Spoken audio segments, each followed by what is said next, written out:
ఒకవైపు తెలుగుదేశం జనసేన పొత్తుకు సంబంధించిన సీట్లది ఎన్ని అన్నదే బయటికి రాలి. ఇంకోవైపున భారతీయ జనతా పార్టీతో వెళ్ళి అమిత్ షాతో పొత్తు మాట్లాడొచ్చారు. పొత్తు గురించినే మాట్లాడారని సీఎం రమేష్ లాంటి వాళ్ళు టీవీ డిబేట్లోనే చెప్పారు.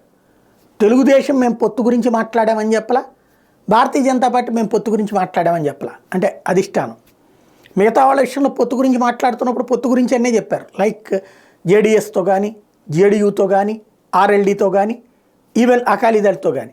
అకాలీదళ్తో చర్చలు విఫలమైన ఏం చెప్పారు, మిగతా ముగ్గురితో చర్చలు సఫలమైన ఏం చెప్పారు. ఇక్కడ పొత్తు గురించి అని చెప్పలేదు.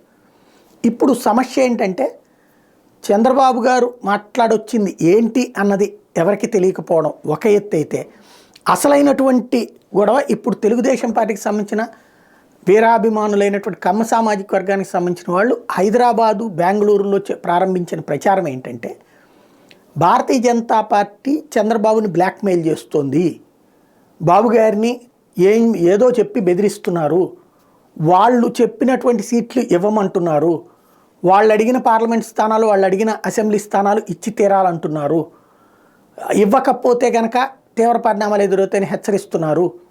ఇది వాళ్ళు ప్రచారం ప్రారంభించింది. బీజేపీ మా వాళ్ళని బ్లాక్మెయిల్ చేస్తోంది అన్నటువంటి పాయింట్ని తెర మీదకి తీసుకొచ్చే ప్రయత్నం చేస్తున్నారు. అంటే ఇక్కడ బాబు గారన్నా తొందరగా నోరు విప్పాలా, బీజేపీ అన్న తొందరగా నోరు విప్పాలా, లేదు అంటే కనుక ఇది జనంలోకి డీప్గా వెళ్ళిపోయేటటువంటి పని అయితే జరుగుతుంది.